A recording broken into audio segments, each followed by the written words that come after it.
Okay, so what we're going to do now is build the shoulder rig.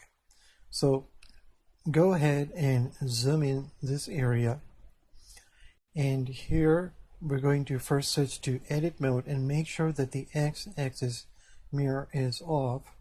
Go ahead and press the shift key down and go ahead and turn on this layer. Now what we want to do is simply click on this bone, press the shift key down, click on this one, do shift D to duplicate, right click to cancel.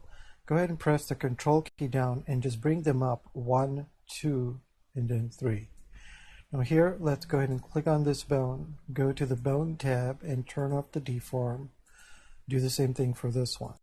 Now this is going to be our touch bone. So here we're just going to call this shoulder dot touch dot L and enter. And this is just going to be our mechanical bone. So here I'm just going to put an M over here and just remove this over here and enter. Okay, now what we need to do is go ahead and press the shift key down, click on this one over here, go ahead and do W, and here we're just going to do symmetry. Go ahead and click on these bones to make sure that they work. Make sure the x-axis mirror is on over here. Okay, so now what we're going to do is go ahead and switch to pose mode, and what we want to do is click on this bone, press the shift key down, click on this one, do shift control C, and here we're just going to do copy transforms. Go ahead and click on this one, press the shift key down, click on this one, do shift control C and do copy transforms. And let's just do the same thing on these guys over here.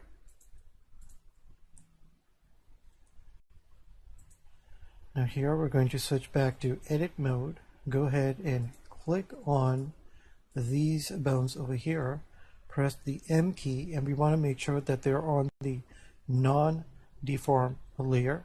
Now go ahead and press the control key down and simply bring them down over here.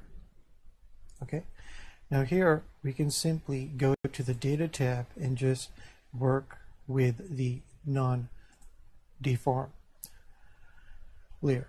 So in order to make this work correctly, what we want to do is switch to pose mode. Now here you can see that when we click on this touch bone and press the R key, the shoulder will move on both sides.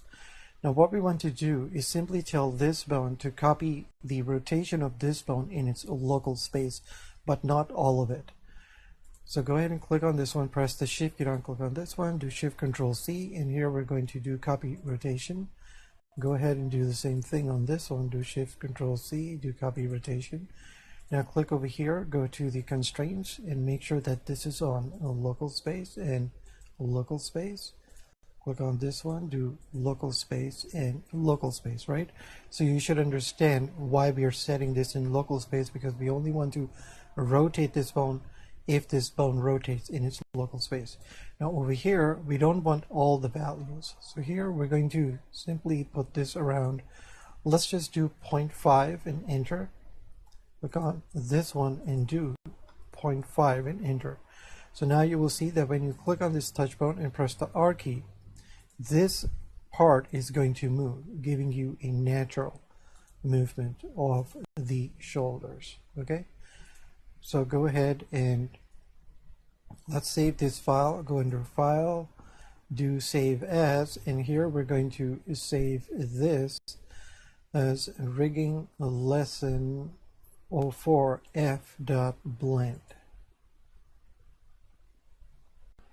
Okay, so what we're going to do now is create the bone shapes for these shoulder touch bones. So go ahead and click on this bone, press the shift key down, click on this one, and this time we're just going to press the M key and actually just put them on the touch layer because it's getting a bit crowded.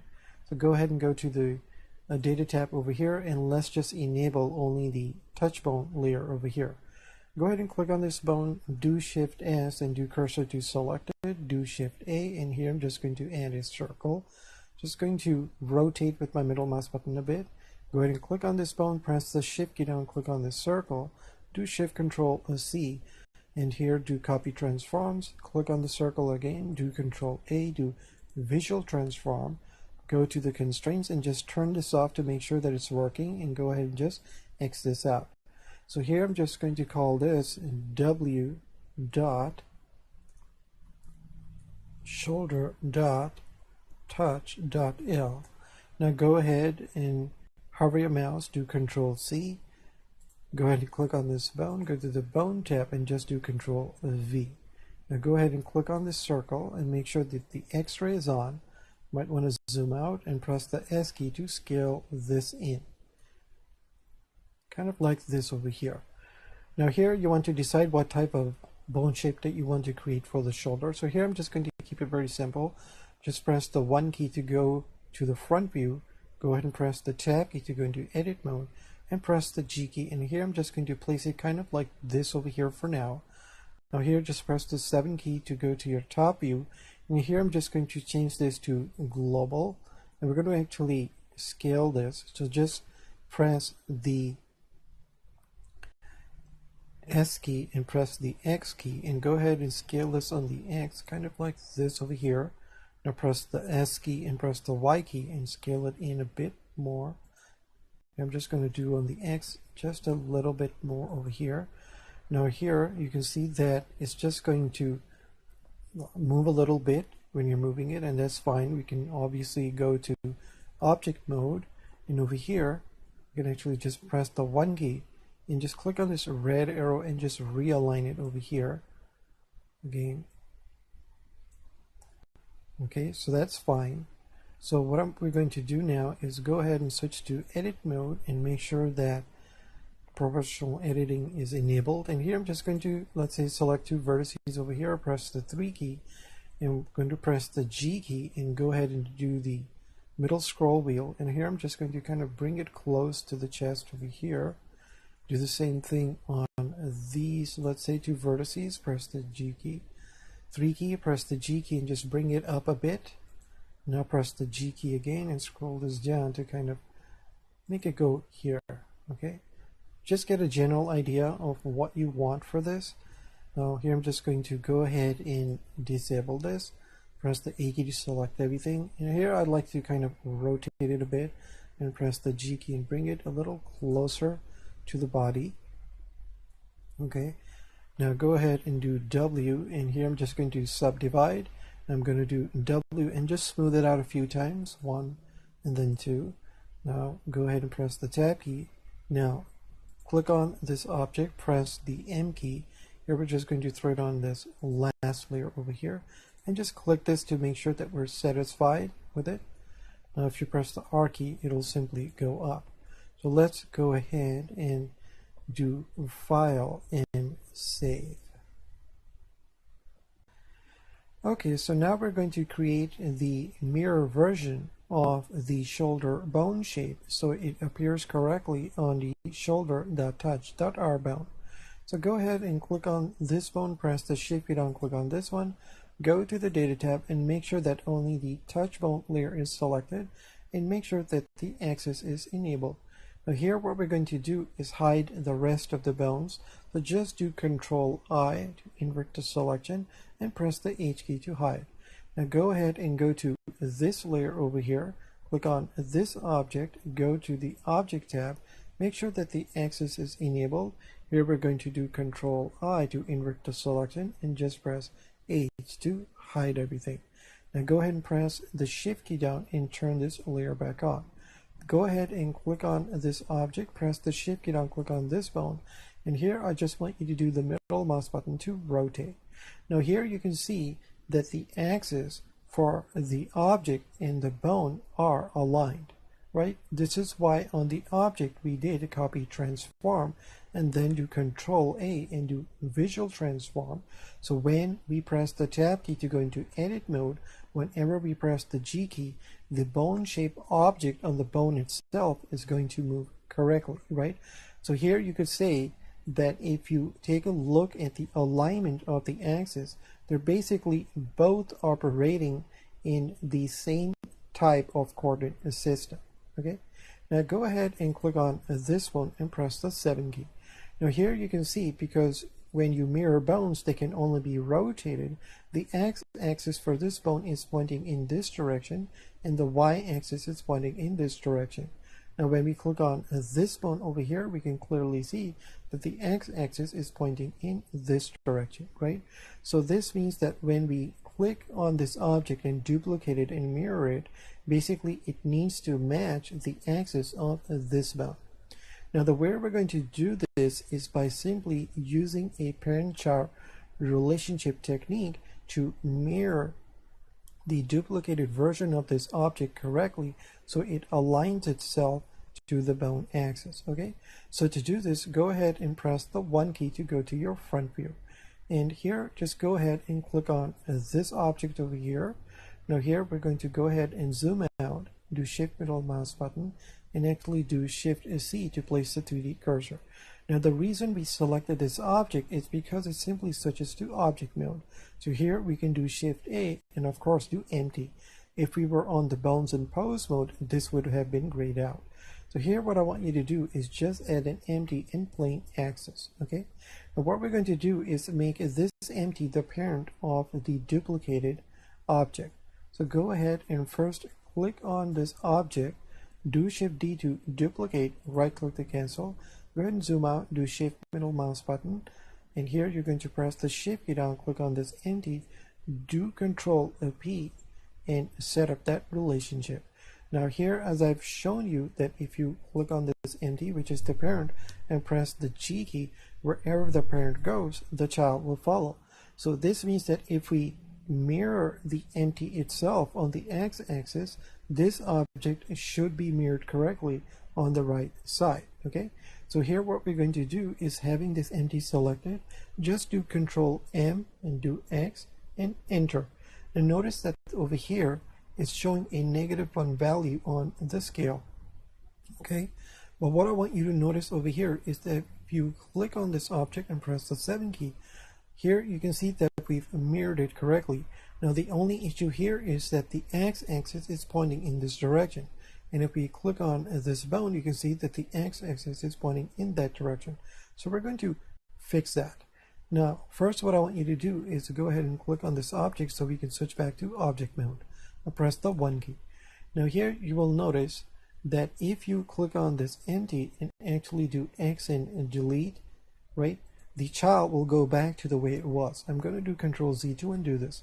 Now if we want the child to stay where it is, it of course needs to know how it should be positioned based on the parent itself. So what we can do is click on this empty and do Control A, and here we can just apply the scale. You'll see that the negative goes away. So now the empty is basically aligned to the world coordinate system.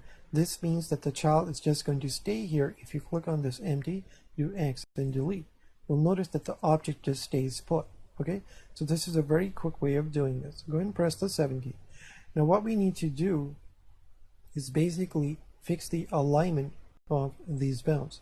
Now before we do that, I want you to go ahead and click on this bone, go to the data tab over here and turn off those shapes.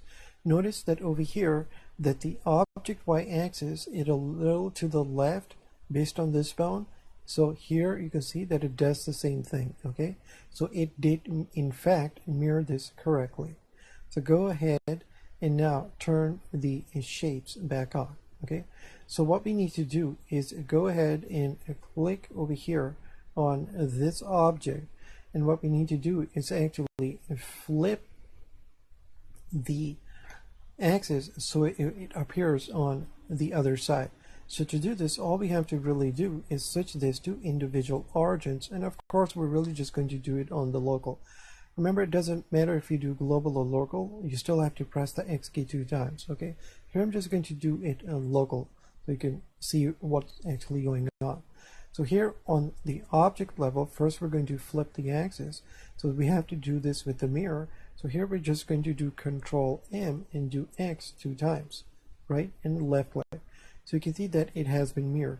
Notice where this shape is appearing over here. Okay, now what we're going to do is go ahead and first make sure that this is named correctly. So go ahead and remove this and type in .r and enter.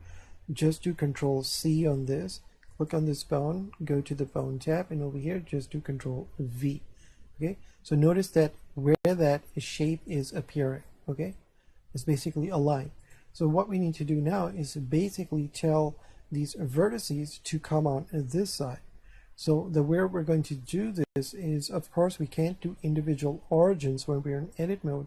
So here, having this selected, you're going to do Shift S and do cursor to selected to put the cursor on the origin point of this object itself. Go ahead and switch this to the 3D cursor. Now go ahead and press the tab key to go into edit mode. Make sure that everything is selected, and here we're going to simply mirror this again on the local x-axis. So here we can just do make sure that this is on the 3D cursor, do Control M and just do X 2 times, and press the left mouse button. Okay, now press the tab key to go back into object mode. So here you can see that how we've mirrored it. Okay, now make sure you take the time to understand how this was accomplished. So if you press the 3 key to go to the right view, you can see that we can confirm this by simply clicking over here. If we click again, you can see that it's actually in fact selecting the right bound because they're overlapping. If you click on this object and click again, it indeed is mirrored correctly because we're selecting it. So go ahead and now click over here on this layer, do Alt H to bring everybody back, and here we can actually just remove the axis. We don't need to see them anymore. Okay, go ahead and go to this layer over here. Go ahead and click on a bone over here, just do Alt H to bring everyone back. Okay, now here we can go ahead and click this and press the R key to confirm that this is working. Click over here and press the R key to confirm that it is working. So here we've got the shoulders rigged. So now we're just going to go under File, do Save As, and let's save this as rigging lesson 04g.blend. So I'll see you in the next lesson. Thank you.